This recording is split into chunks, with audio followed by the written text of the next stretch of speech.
You got to admit that's impressive. I want to thank Rabbi Kotlarski. I have to say that I organized many events, 200,000 people to Washington in a week, but I cannot imagine what it takes to put together this event. And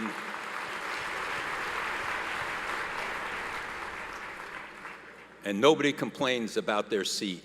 That's truly a remarkable development.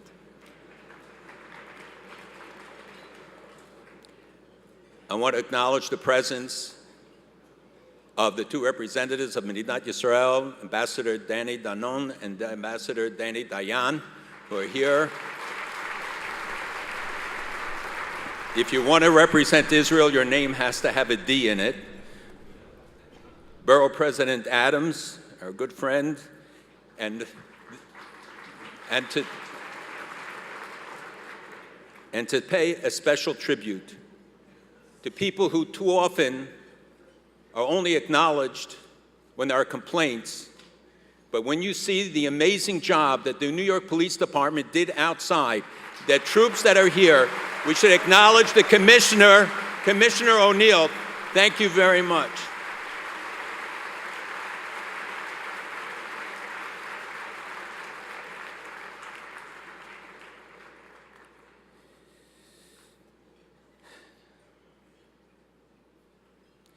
As we gather, we remember our brothers and sisters in Israel who are suffering from the arson terrorism, and our tefillot go out to them. There's already $2 billion in damage. Many homes have been lost, but they should know they're not alone. And when they have the backing of the people in this room, they will never be alone.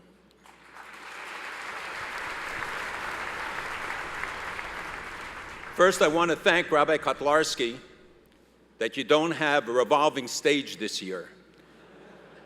I'm dizzy enough. If that had been going around, I never would have made it through the whole speech. So thank you for leaving us stationary. Second, this is not a usual topic for me. As I speak all over the world and throughout the United States, but it is a rare opportunity, a special opportunity that I welcome. I especially welcome the fact that this will be a politics-free hour, probably the only one that you will have. Every week, I speak to millions of people on the 3 radio broadcasts I do nationally and internationally. I have spoken to crowds of tens and hundreds of thousands. I've spoken to world leaders, friends and foes alike, and none of those things made me nervous. To be very honest, standing here, and in the couple of weeks leading up to this night, I have been very nervous. This is such an incredible honor and a unique responsibility to address this annual Kinus.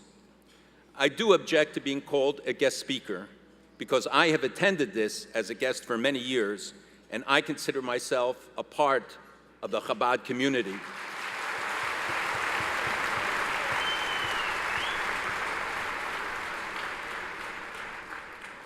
A few weeks ago, I received a message that Rabbi Kotlarski and Rabbi Ephraim Mintz wanted to speak to me. Instinctively, I knew I was in trouble. My fears were realized when I spoke to them and they asked me to speak. I actually had other engagements for today, but knew I could not refuse.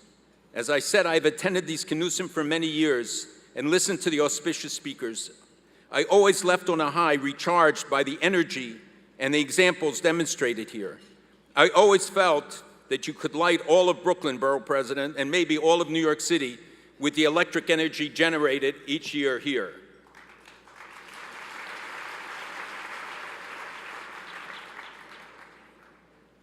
It's not impossible because Chabad has been lighting the world for many years.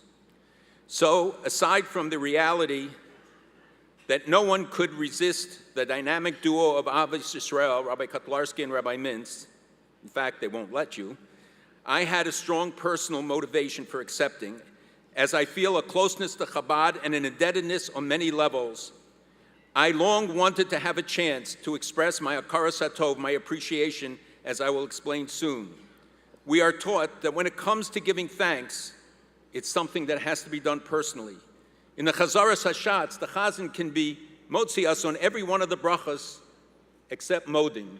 When it comes to giving thanks, each of us has to do it individually, and we have modim d'Rabbanan, because it is not something that somebody else can do on your behalf. Given the time limit, I will not dwell on any of the areas I will discuss, because there is so much I want to say. My association with Chabad began when I was bar mitzvah age, and has been integral to my life ever since. Rav Aaron Popak, Zichrono Livracha, the head of the Beis Yaakov Day School in Philadelphia, invited me for Simchas Torah at 770 when I think I was 13 years old, and took me from my house in Philadelphia with him. We arrived Erev Hoshana Rabbah.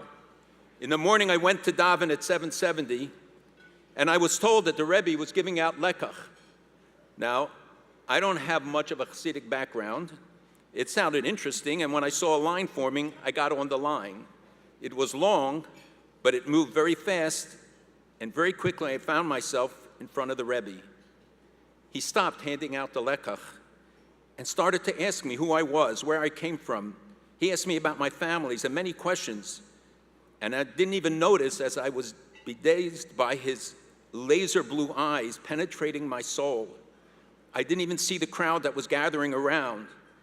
And at the end, he handed me lekach for my entire family, which I put in my coat pocket, and I left. I came to my host's house, the Telashevskys, and they said to me, how was the davening? And I said it was great. And then they asked me, did you see what happened with the Rebbe? Why did he stop the line? He talked to someone. I said, well, in all innocence, I said, he did stop and talk to me, and I told him what had happened. And I said, and he gave me this cake for my family. I won't go through their reaction, but I soon came to appreciate how important that honey cake was. And that was the beginning of my associations with Chabad. And although I returned numerous times, it was several years later before I had the opportunity to again speak directly to the Rebbe. He saw me, and he picked up the conversation exactly where we had left it off years earlier. He asked me about each member of my family. He asked me about the progress I had made. He knew every detail. He had seen tens of thousands of people in the interim. I couldn't understand how it was possible that he would remember, but it was his Avos Yisrael, his love of every Jew, an incredible memory perhaps, but something far more important was that his focus on every individual was beyond imagination. Therefore, thereafter I had numerous occasions, both b'yachidus alone and with others, to meet with the Rebbe, often late at night, to discuss important issues facing Klal Yisrael, from matters that affected Crown Heights to Israel, and especially for many years, Soviet Jewry. One of the first occasions we had, he asked me about what was the developments in the Soviet Union, because I had just come to New York to head the conference on Soviet Jewry. He wanted to know what happened in my encounter with the KGB, and he already knew that I had met, together with my wife, with a Chabad representative in one of the towns in Russia where there was a trial facing the Jewish community.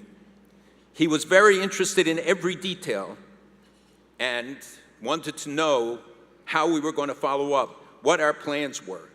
Before we were able to do part of what we intended to do, we were able to complete some of our shlichut in Russia, in Moscow and in Kishinev. Later, when I took on a personal campaign to free Professor Herman Braunhofer, the Rebbe asked that I come to meet with him together with Professor Braunhofer's brother. And we sat with him for a long time, and I told him that I was going to pay the tax, $43,000, the exit tax that was being imposed on him, because he faced a trial for vehicular homicide, although his car didn't work. And it was a matter of time, an essential matter of time, that we get him out. And he gave me a bracha and said that we should do whatever we have to. You all know the result. I am not going to take the time now to recount all of my other meetings, especially about Soviet Jewry, where you know our theme was Shalachat Ami, let my people go, but we know the rest of the pasuk is Ve'avduni, so that they could serve me. While we did a good job on Shalachat Ami, it was Chabad that took the forefront on Vavduni, working behind the scenes.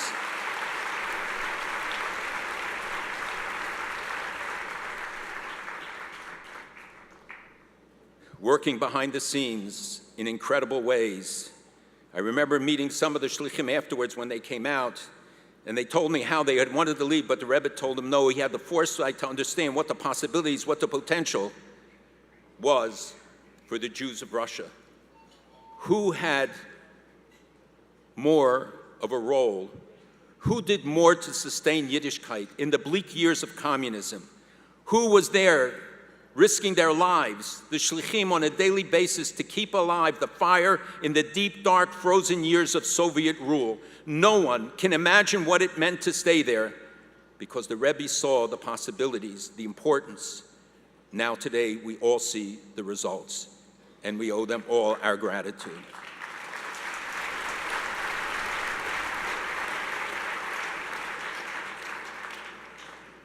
I am not going to recount my other meetings. You'll have to read my memoirs to get to see them. But I do want to talk about my last meeting with the Rebbe. I had come with my son and future daughter-in-law, who had become chassan and kala, and we went to get a bracha from the Rebbe, and we drove up to 770, and he was giving out dollars. There was a long line on Eastern Parkway, so we turned to go away because they had to go back to Baltimore. And someone came out and said, don't leave, you'll go right up. And they took me up the steps of 770, and somebody was waiting there, and he said, wait till he finishes. When he did, I went in, and Reb Leib Groner turned to the Rebbe and said, Rebbe, this is, and he said, I know exactly who it is. And he smiled from ear to ear, and he took my hand, and he started asking me questions about the things I was involved in that, believe me, 99% of my leadership had no clue about, could not have asked me about. And I was astonished at how it was possible for him to know these things. And for a long time, he discussed it with me, talked about some of the major issues. And I said to him, but Rebbe, you know, my father is very sick in the hospital. I'd like a bracha for refuah shalema. And the Rebbe said, your father should continue to have nachas from all the good work you do. We went on, and he then talked to me some more, and then he gave dollars to my daughter and my son and future daughter-in-law. And I said, Rebbe, I really like a bracha for refuah shalema from my father. And he said, your father should continue to have nachas from all the good work you do. We continued for a few minutes more, and as we walked out, I looked at Groner, and he went like that, so I asked the Rebbe one more time. And he stopped smiling, and he put my hand down for the first time, and he said, your father should continue to have nachas from all the good work you do. So I went home, I got my talis and tefillin, I drove to Philadelphia, and my father was nifter as I got there. I would never have gone otherwise. The Rebbe was a presence in my life in every respect. His picture hangs on my wall and in my home, and I carried it in my wallet to the most dangerous places I visited. But I didn't need that to be reminded. Throughout my life, from my close relationship at a young age with Rav Avraham Shem Tov and Rabbi Zalman Lipsker and other shlichim who came to Philadelphia, and they deserve it. And among the many acts, Rav Avraham would come to campus every day to learn with my chavrus and me after our Rebbe passed away suddenly. And he kept it up for a long time. It wasn't easy to come every afternoon to the university in order to learn with us. Now, as I said, I'm a full-blooded Yeki, but I always have had an inclination to Hasidus and Chabad in particular. I was involved in Kiruv from a very young age. I don't know where it came from. It's somewhere in my DNA. My parents, though supportive, didn't really relate to it until Rabbi Avraham invited my father to Fambringen. You have to know what an accomplishment that was. And when my father came back, there were never any more questions. He understood fully why I needed to do what I did and why I had this special warmth and relationship to the Rebbe and Chabad. Throughout my career, I have come to rely on Chabad, and to a much lesser degree, they on me. for 30 years as CEO of the Conference of Presidents, and in my earlier positions brought me to far-flung places where I saw firsthand the Mesiras Nefesh, the sacrifice of the Shluchim, and even more importantly, the Shluchot and their families.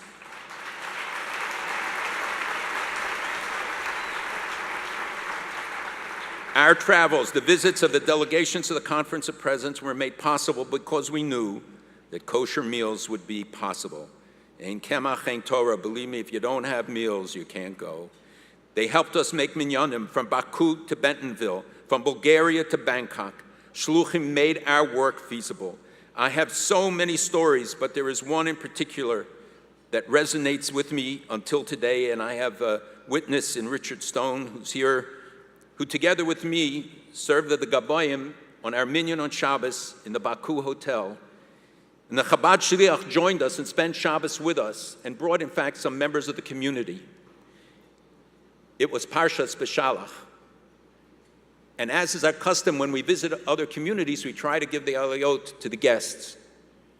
The last aliyah was, as you know, in Parshas B'Shalach. We called up a young man that the Shliach told us, advised us to. And he came up and he made the bracha with some difficulty. And when he finished, the Shliach said, "You don't know what you just did." And Richard and I froze. We didn't know. Had we done something wrong? He had advised us to call him up. And he said, "You don't get it. You gave Parshas Amalek to Stalin's grandson."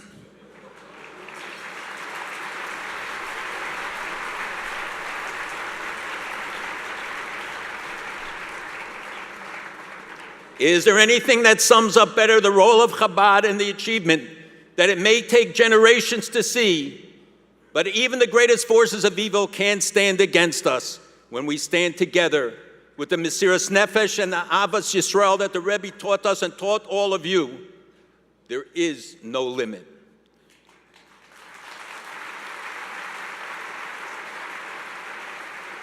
I remember the Chabad Shliach when I was invited to dinner by the head of the Communist Party, and it wasn't in a distant place, and you had to go through 7 checkpoints in a park in Beijing to get there. And he said, "Don't worry, I will meet you and I'll bring you the food." And when we came there, and I invited 2 other from couples, and we sat down and they started serving shrimp and all this stuff, I said, "Wait, where did this come from?" And they said, "Well, we had this Israeli guest, he ate it, we assumed it was kosher." It was not the case, but we asked afterwards, and it turned out that the Chabad Shliach had indeed come, but he only made it through 5 of the checkpoints, couldn't make the last 2. But he made the effort, even there in remote China, to make sure that we would have food, and then came to our hotel to bring it to us. We brought a Torah to a city in one of the Muslim countries, and we danced in the street. And the newspapers put it on the front cover, and we were worried, would this do any danger? And in fact, what it did is brought Jews out from the woodwork. They told us for weeks afterwards, Jews would all of a sudden come out and say it's safe to be Jews again, that they saw it on the front page of the newspapers. So many places where we went, it was the Chabad Shluchim who made our visits possible. And while I marvel at what I understand the Shluchim and Shluchot do, we could not be swept away by the mesmerizing presence of the Rebbe, the warmth, the caring, the Islavus. And as I got older, I came to fully appreciate the meaning and deeper significance of many of what he had said, of much of what he had said and what he had taught. As I took on more important responsibilities here and globally, I was inspired by the commitment, the achdus, the standing up for emes, for truth, and the qualities proposed and taught by the Rebbe and emulated by his Hasidim. My whole career has been in umbrella organizations because I indeed believe in the importance of Klal Yisrael, of Jews coming together, learning from Jewish history that Hashem said only one precondition to every great miracle that happened to the Jewish people. Only one, achdus, Jewish unity. That when Jews are together,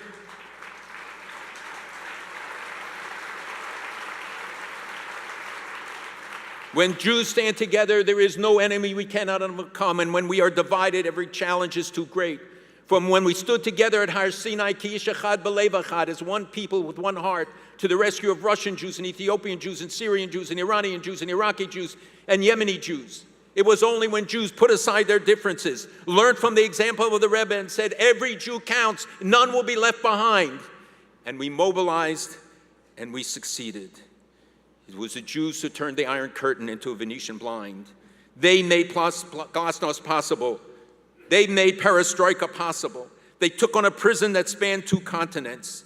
But because we stood together in that spirit of unity, and that unity has to spread to others, Jews and non-Jews alike, we are thankful here in America that tens of millions of Christians and others stand with us, stand in support of Israel, stand against anti-Semitism, stand against BDS. They're there to be counted on because they understand it's their future as well.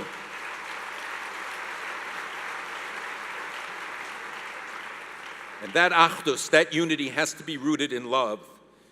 We have to put aside the differences, not dismissing differences of principle. It doesn't mean homogeneity is not necessary for unity.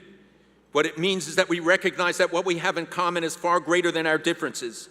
I have tried to understand at all times the responsibility of Jew to understand and accept the role God intended for him and to pursue his assigned goals with literally every ounce of energy he can find. I find the opportunity to serve the Jewish people as both the ultimate responsibility and at the same time, the ultimate privilege.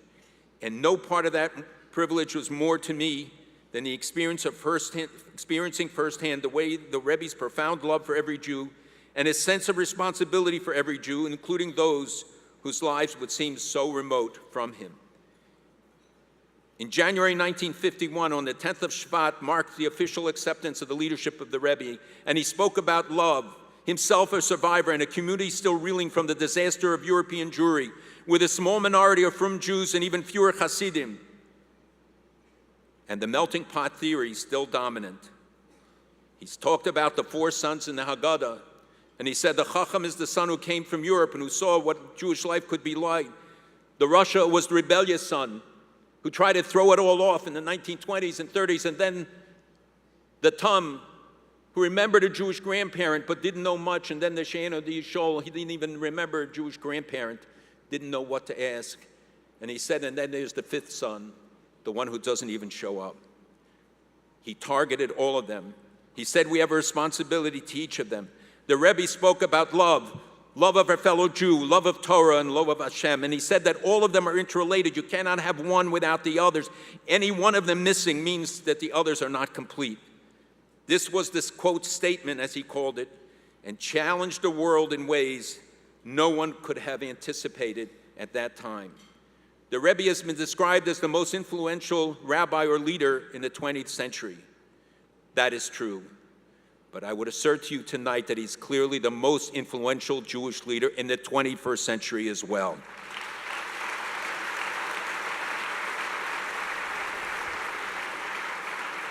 His message and his influence only grow stronger as the visionary plans he initiated those decades ago, the seeds he sowed 40 years ago, continue to blossom and to grow. I once in Frankfurt visited the kever of Shimshon Raphael Hirsch, and when I asked one of the Hasidim Olam who takes care of that cemetery, he took me first to show me the Rothschild graves, which were very ornate, and then he took me to Shimshon Raphael Hirsch's grave, and next to it the Slonim Rebbe, who died in 1921 on Yom Kippur in Frankfurt. And he said, you can't imagine how many young people come here to this grave every year. And I said, and what about to the graves of the Rothschilds? And he said, not so many. And I kept thinking about what is important in life. It's not the money you make. You can lose that in an instant. It's not political power, which can be upset by one election. It can be gone in a minute.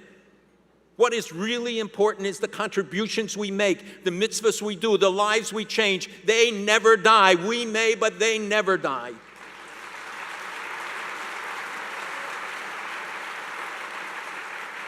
The Rebbe's messages are all the more important, all the more forceful now. Be'ezras Hashem will be for many years to come. How many more people study the Rambam today than any time in his lifetime? 1,000 times, 100,000 times more? Could he ever have imagined it? Stronger than any Nazi power or communist power, stronger than all the evil forces that have arrayed against the Yerusha from Avraham Avinu, the promise of Eretz Yisrael, of the state of Israel, the promise to us for all generations, not bound by time, but an eternal contract that inspires us, motivates us. At a smaller keynote in 1986, the Rebbe said, "Take over the world with Yiddishkeit." His call was to every chassid. He said, especially those who are products of Tomchei Tamimim. It seems that the Rebbe's wish is well on the way to being accomplished.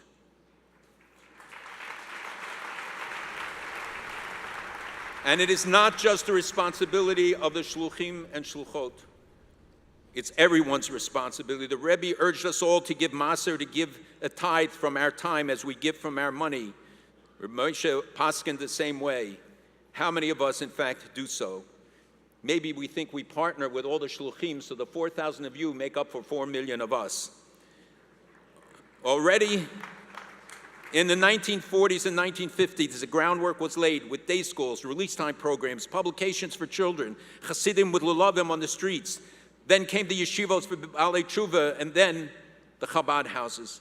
At a time when most were still bemoaning the end of Yiddishkeit in America, when Look magazine in 1954 had a front cover, the end of American Jewry, well, Look magazine is gone and American Jews are stronger than ever.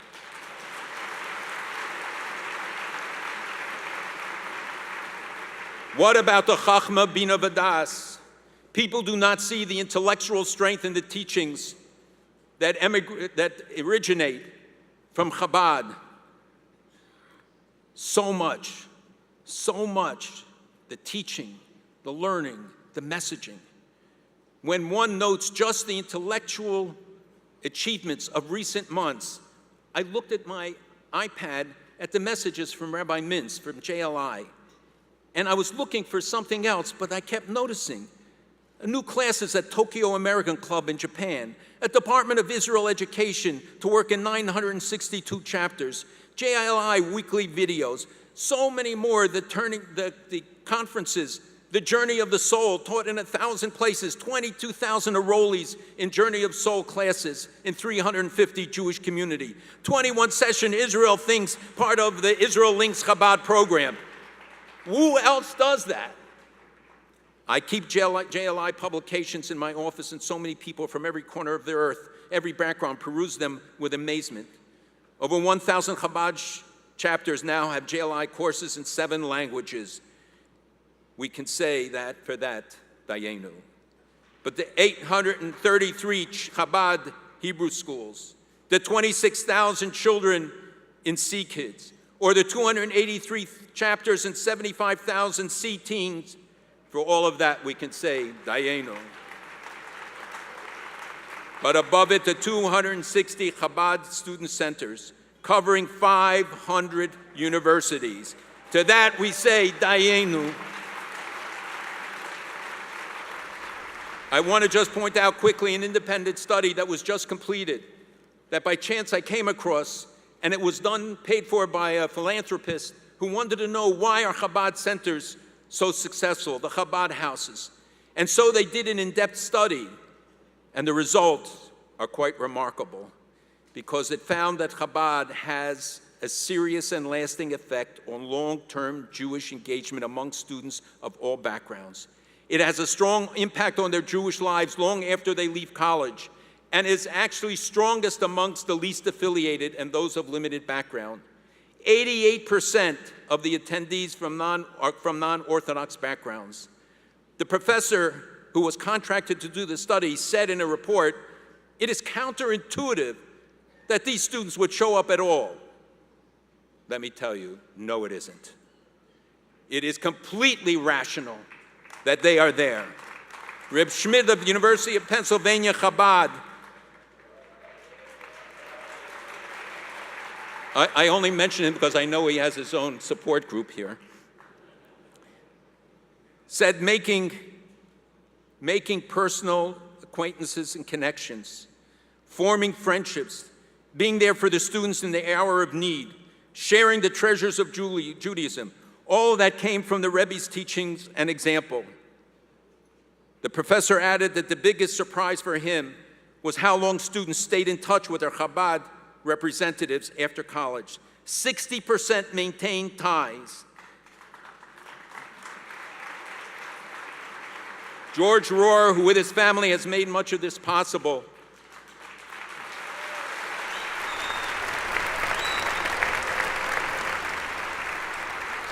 said that Chabad's success on campus is the utterly selfless dedication and hard work of every single emissary, both the husband and wives, and their unconditional love for every student. Counterintuitive? Surprise? Hardly. The reason on campus and in communities and around the globe is the same. The almost 4,500 shluchim and their shluchot who give their all day in and day out without condition, not judging people, looking only at what they are, not at what they are not, standing up for them. It is also no wonder that Chabad is described as the fastest growing Jewish presence on campus. Unlikely perhaps, but very understandable. The love, the warmth, the cholent, the caring, the non-judgmental atmosphere make them feel welcome, make them appreciate Judaism. It's the Pepsi generation, they want the real thing, and Chabad houses give it to them. As in the past, the greatest danger we face, as Moshe Rabbeinu taught us in the midst of Hakel, are apathy, indifference, and ignorance. Those are the challenges that the Jewish people could not overcome, and I would add to that the divisiveness within our people. The Rebbe saw that the antidote was the communities, the outreach, the involvement. He saw the opportunities where others just saw devastation and threw up their hands, and too many still do not get it. The Rebbe was able to implement his plan because of his agents, the shluchim and their families who shared his vision, not to write off anyone. The trend in the world is to be impersonal, not caring, not taking responsibility. It is what it is, young people say, and I tell them, no, it is what you make of it.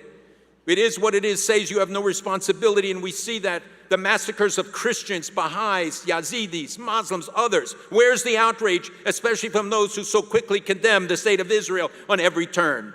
Not one word.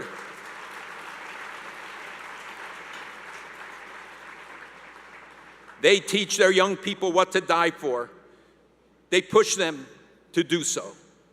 We continue as the children of Avram to reaffirm year after year, Uvacharta v'chaim, to choose life, the beauty of life, extolling life, the answer to those who would want to see the Jewish people destroyed, to promote terrorism, to destroy Christianity and every other faith that doesn't stand by their principles, is to educate our young against hate, to teach them not to kill, not to die, but to live. When Avraham Avinu took Yitzchak for the Akedah, it wasn't because God wanted him to kill his only son.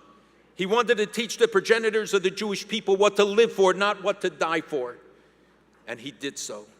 And when Avraham and Yitzchak went to Har Moriah, and they saw, and Avraham turned to Yitzchak, Yishmael, and Eliezer, and the boys, and he said, "What do you see?" And Yishmael and Eliezer said, "We see a wasteland." And Yitzchak said, "I see a holy place looking at Har Moriah." And Avraham said to Yitzchak, "You come with me." And he told the others, "You stay here with the donkey, because you see what the donkey sees." Too much of the world sees what the donkey sees. They don't want to see the truth. They don't appreciate it. It's out of ignorance, and sometimes out of malevolence. It is the shlichim's responsibility to set out in the model of Avraham Avinu and Sarah Imenu, of our avos and imos, our forefathers and foremothers, to follow in their footsteps. We saw in the lessons of these weekly parshas how important those messages were, how important it was that Avraham Avinu even left the Shekhinah, the presence of God, to greet the three visitors.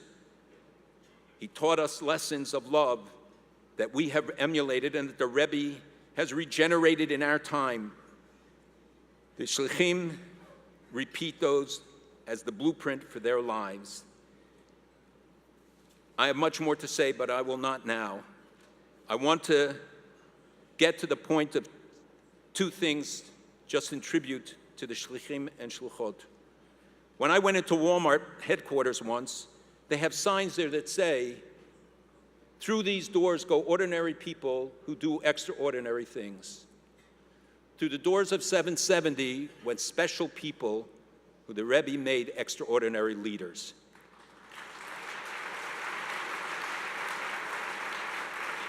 The Rebbe taught us Jewish pride. They became a force of faith, the true Tzavos Hashem, the true army of God. None of them did it for material gain, but they understood that the greatest treasure one can have is not money or riches, it's how many lives you changed, how many people you reached. That is the true Yerusha. That is the true inheritance. No one can take it away. It is for your children and your grandchildren and all generations because you changed the world. I am convinced that Chabad schools teach only addition and multiplication, not division and subtraction.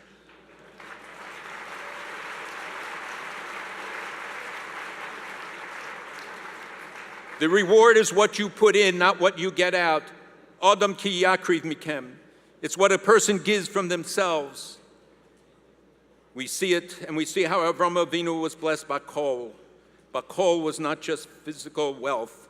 When he was told that your children will be like the stars of the earth, he went out and started counting them, and it was an impossible task, and God said, Ko yeh zarecha, that's how your children will be.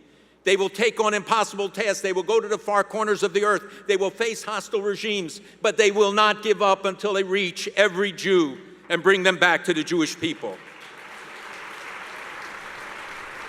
The Torah compares the Jews to three things: to the stars, the kochavim, the cholayam, to the grains of sand. The stars are indeed far apart. The grains of sand are closer, but they're each an individual unit. And then to kafar haaretz, to the dust of the earth, because dust clings together. And just as dust outlasts metal, so will Israel outlast the nations that challenge them. And it is only there that the Torah says, Ufaratzta. It is when we are like the dust of the earth and cling to each other. Ufaratzta yama v'ked matzafon v'negba. Our message will go out to every corner of the earth. We stand together, people of different backgrounds, for what unites us is far greater than what divides us. We have one faith and one faith. We know how much Iran and Hamas and Hezbollah and the extremists in the United States and Europe only want us to see us divided. They cannot withstand a united Jewish community. So all the more, in this age of Nisim, in this age of miracles, when we have seen the miracle of Kibbutz Golios, the prophetic vision, how many of us realize that we have seen it with the gathering of the Jews from Russia, of Ethiopia, of Syria, Iran, Iraq, all coming home, most of whom had been written off to Jewish history. When we see China adding 50,000 seats on flights to Israel, India 30,000, Japan 10,000, when we see Arab states knocking on the doors of Israel at night, no less, but they come anyway. All of these are miracles that you see and we take for granted. You who are the vanguard of Klal Yisrael, carrying this great responsibility, we look to you to remind us, to show us the miracles, to help us experience them. Every one of us has to realize the incredible privilege we have to be alive today. In most instances, the hardships that accompanies and defines Mesiras Nefesh is physical in nature. I remember one family we met with, one shaliach in a remote place, told us that when his children go home to Crown Heights to visit their grandparents, the biggest thrill was to drink fresh milk instead of frozen Chalav Yisrael. And so if the apparent deprivation is mostly physical, why is it called Mesiras Nefesh and not Mesiras Guf? Why is it called a sacrifice of our souls and not of our bodies? Because the ultimate hardship is not to deprive the body, but to challenge the nefesh, to put yourselves in a situation where your own spiritual system is not in place, a situation in which you are far removed from others who share your values. To maintain your values in such a situation is certainly a bigger challenge than not having easy access to Chalav Yisrael. This is true and literal Mesiras Nefesh. And though we hear of millions of Jews favorably touched by the shluchim, I've never heard of a single shaliach unfavorably affected by the Jews he touches. And one last thought. David HaMelech said, Esa Einai El Harim. What Harim is he referring to? They say it's Har Sinai and Har Moriah, but Har Sinai immediately after Matan Torah retains no Kedusha. You could go and touch it right afterwards. Har Moriah is till today a Makom Kodosh because of the Kedusha, because of the Mesiras Nefesh, because of the blood and sweat of tears, starting with Avraham Avinu throughout all the years. We see how the world is changing. The world body challenges our right to Har Habayis, to Kotel, to Kever Rachel, to Maras HaMachpelah. They took away the Jewish names and left only the Muslim names, wiping out 3,800 years of Jewish history, 2,000 years of Christian history. It will not stand. We will not let it stand. We will not let the international body take away our past to take away our future. All generations to come will hold us to account. So in whatever country you are, hold the governments accountable. Demand a retraction. We are not going to allow our Jewish past to be denigrated and diminished in order to take away our Jewish future. So me'emek libi, from the depths of my heart, I want to thank you, the shulchim and especially the shulchot. We learn from HaKadosh Baruch Hu, in Brias HaOlam, when he created the world, that he stopped and he said, Vayar ki tov, and he saw that it was good. God is the height of perfection. He had to compliment himself, say, hey, I did a good job today. It was a message to us that there are times when you have to step back and say, Vayar ki tov, you have done good with all the tzaras and challenges. Vayar ki tov. And tonight, all of you, the thousands of you, all of your supporters and all of those who work within the communities, step back and declare Vayar ki tov. You can be proud. You can be thankful for all that you have accomplished, and the Jewish people owe you an eternal debt for all of it. Thank you.